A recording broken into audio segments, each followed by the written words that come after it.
નમસ્કાર, હું છું માર્ગી. આપની સાથે હેડલાઇન્સમાં જોઈએ કેટલાક મહત્વના સમાચાર.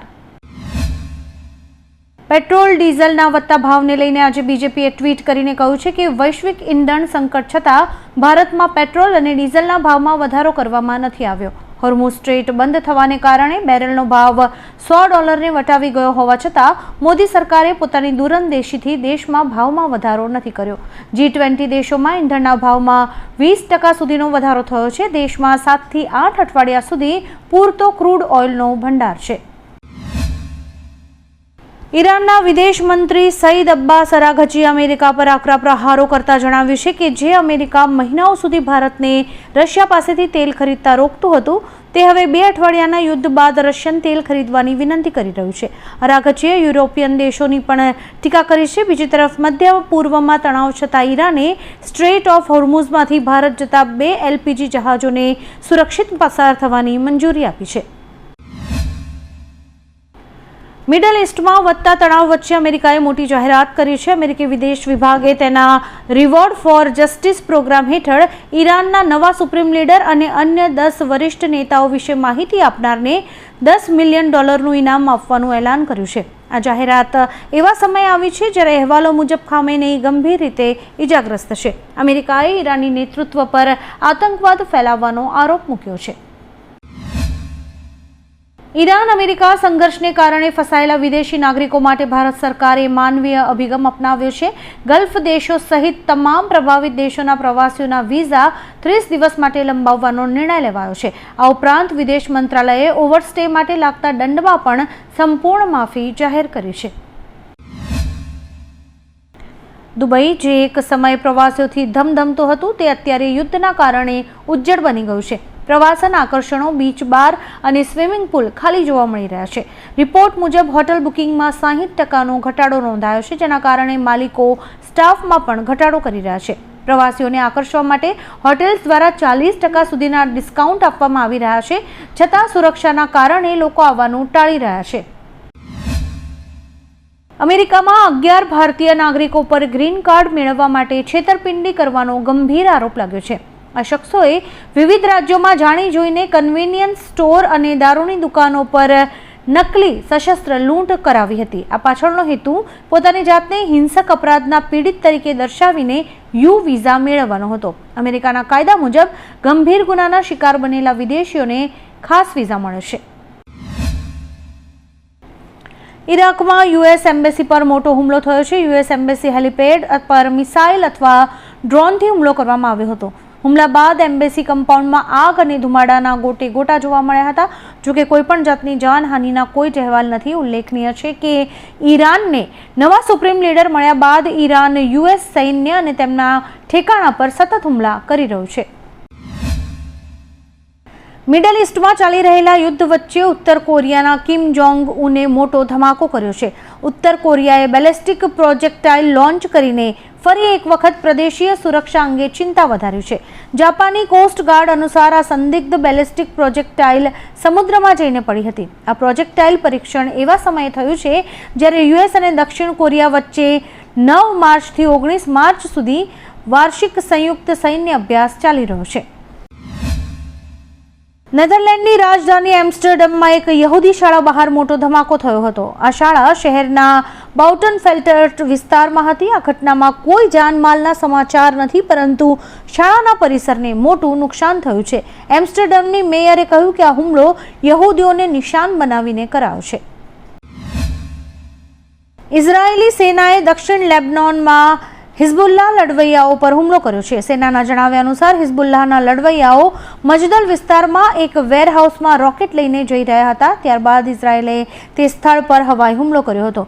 હુમલામાં હિઝબુલ્લાહના લડવૈયાઓ માર્યા ગયા છે, પરંતુ તેમની ચોક્કસ સંખ્યા જાહેર નથી કરાઈ. અમેરિકી રાષ્ટ્રપતિ ડોનાલ્ડ ટ્રમ્પે સોશિયલ મીડિયા પર જણાવ્યું કે ઈરાન હવે સમજૂતી કરવા ઈચ્છે છે, કારણ કે તે યુદ્ધમાં નબળું પડી ગયું છે. તેમણે કહ્યું કે અમેરિકી સૈન્યએ ઈરાન સામે ખૂબ સારું કામ કર્યું છે, પરંતુ મીડિયા તેનું યોગ્ય રીતે રિપોર્ટિંગ નથી કરી રહ્યું. ટ્રમ્પે ઉમેર્યું કે ઈરાન જે સમજૂતી માંગે છે તેને તેઓ નહીં સ્વીકારે. આ નિવેદન યુદ્ધના તાજેતરના જ સમાચારો વચ્ચે આવ્યું છે. વડાપ્રધાન શ્રી પીએમ મોદીની રેલી પહેલા પશ્ચિમ બંગાળમાં બબાલ થઈ છે. કોલકાતાના ગિરીશ પાર્ક વિસ્તારમાં ભાજપ અને ટીએમસીના કાર્યકરો વચ્ચે અથડામણ થઈ, જેમાં પથ્થરમારો પણ થયો છે. આ ઝઘડામાં ભાજપના ઉત્તર કોલકાતા જિલ્લા પ્રમુખ તમોઘના ઘોષ ઘાયલ થયા છે. પશ્ચિમ બંગાળ સરકારના મંત્રી શશી પંજાએ જણાવ્યું કે હું ઘાયલ છું અને મારી પાર્ટીના 50થી પણ વધુ કાર્યકરો ઘાયલ થયા છે. આ લોકો ખૂની છે. ઈરાનમાં ચાલી રહેલા યુદ્ધને કારણે અત્યાર સુધીમાં આશરે 32 લાખ લોકો પોતાના ઘર છોડીને વિસ્થાપિત થયા છે. યુએનએચસીઆરના અહેવાલ મુજબ મોટાભાગના લોકો તહેરાન અને અન્ય મોટા શહેરોમાંથી દેશના ઉત્તરીય પ્રદેશો તરફ જઈ રહ્યા છે. લેબનોનમાં બગડતી પરિસ્થિતિને કારણે 8.22 લાખથી વધુ લોકો વિસ્થાપિત તરીકે નોંધાયા છે. સિરિયામાં લેબનોનથી 78,000થી પણ વધુ લોકો પહોંચ્યા છે. ઈરાને હોર્મુઝ સ્ટ્રેટમાંથી કેટલાક તેલ ટેન્કર્સને પસાર થવાની મંજૂરી આપવા તૈયારી બતાવી છે, પરંતુ એક મોટી શરત સાથે. સીએનએનના અહેવાલ મુજબ ઈરાની અધિકારીએ જણાવ્યું કે તેલના વ્યવહાર યુએસ ડોલરમાં નહીં પરંતુ ચીની ચલણ યુઆનમાં થવા જોઈએ. અત્યારે વૈશ્વિક તેલનો વેપાર મોટેભાગે ડોલરમાં થાય છે. આ શરતને કારણે વાટાઘાટોમાં જટિલતા વધી ગઈ છે. કેન્દ્ર સરકારે લદ્દાખમાં ચાલી રહેલા ગતિરોધનો અંત લાવવા માટે એક મોટું પગલું ભર્યું છે. ગૃહ મંત્રાલયે નસ હેઠળ મળેલી શક્તિઓનો પ્રયોગ કરીને લદ્દાખના પ્રમુખ સામાજિક કાર્યકર્તા સોનમ વાંગચુકની અટકાયત તાત્કાલિક અસરથી રદ કરવાનો નિર્ણય લીધો છે. ઉલ્લેખનીય છે કે તેમની અટકાયતથી લદ્દાખ અને દેશના અન્ય ભાગોમાં વિરોધ પ્રદર્શનો શરૂ થઈ ગયા હતા.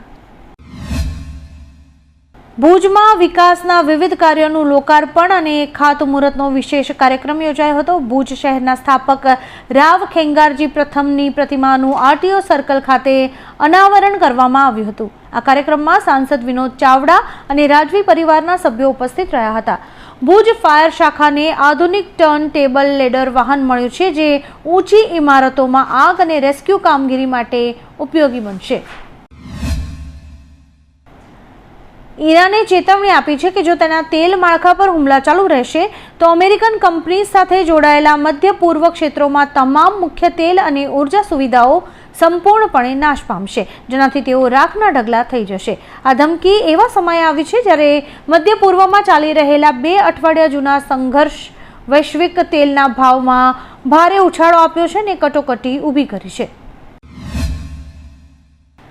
બીસીસીઆઈ 15મી માર્ચે નવી દિલ્હીમાં નમન એવોર્ડ્સનું આયોજન કરશે, જેમાં 2024-2025 સિઝનમાં શ્રેષ્ઠ પ્રદર્શન કરનારા ખેલાડીઓનું સન્માન થશે. આ સાથે 3 દિગ્ગજોને લાઇફ ટાઈમ અચીવમેન્ટ એવોર્ડ આપવામાં આવશે.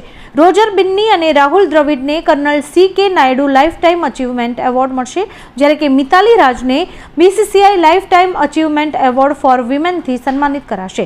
ત્રણેયને ₹25 લાખનું રોકડ ઇનામ પણ મળશે.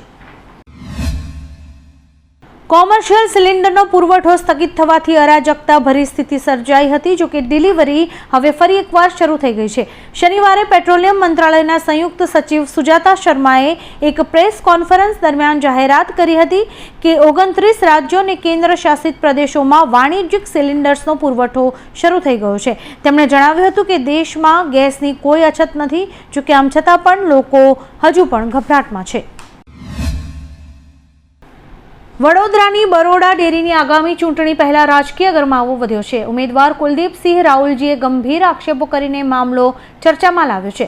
તેમણે કહ્યું કે તેઓ કોઈ દબાણમાં નહીં આવે અને ચૂંટણી લડશે. તેમણે કહ્યું, હું ઝૂક્યો નથી અને ઝૂકીશ પણ નહીં. તેમણે સ્પષ્ટ આ કહ્યું છે. તેમના આરોપ મુજબ તેમને અને તેમના પરિવારને હેરાન કરવામાં આવી રહ્યા છે. તેમના ભાઈની ડેરીમાંથી દૂર બદલી કરાઈ છે.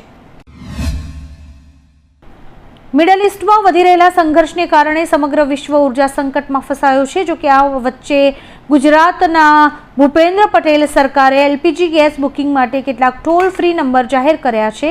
આ નંબર વિશે વાત કરીએ તો સામાન્ય એલપીજી મદદ માટે 1800-233-0222, ભારત ગેસ માટે 1800-224344, ઇન્ડિયન ગેસ માટે 1800-2333-555, એચપી ગેસ માટે 1800-2333-555. ગુજરાતમાં સ્થાનિક સ્વરાજ્યની ચૂંટણી પહેલા કોંગ્રેસમાં તેજ ચહલપહલ જોવા મળી રહી છે. પ્રદેશ પ્રભારી મુકુલ વાસનિક 2 દિવસના પ્રવાસે ગુજરાત આવ્યા છે. તેમણે ચૂંટણી માટે જાહેર કરેલી અલગ અલગ સમિતિઓના ચેરમેન, વાઇસ ચેરમેન અને કન્વીનર સાથે બીજી વખત બેઠક કરી હતી. રાજીવ ગાંધી ભવનમાં પણ પ્રદેશ પ્રમુખ અમિત ચાવડા અને મુકુલ વાસનિકે સમિતિ સભ્યો સાથે ચર્ચા કરી હતી. આવા જ કેટલાક રસપ્રદ સમાચારો નિહાળવા માટે અમારી YouTube ચેનલને લાઇક, શેર અને સબસ્ક્રાઇબ કરો અને જોતા રહો હેડલાઇન્સ.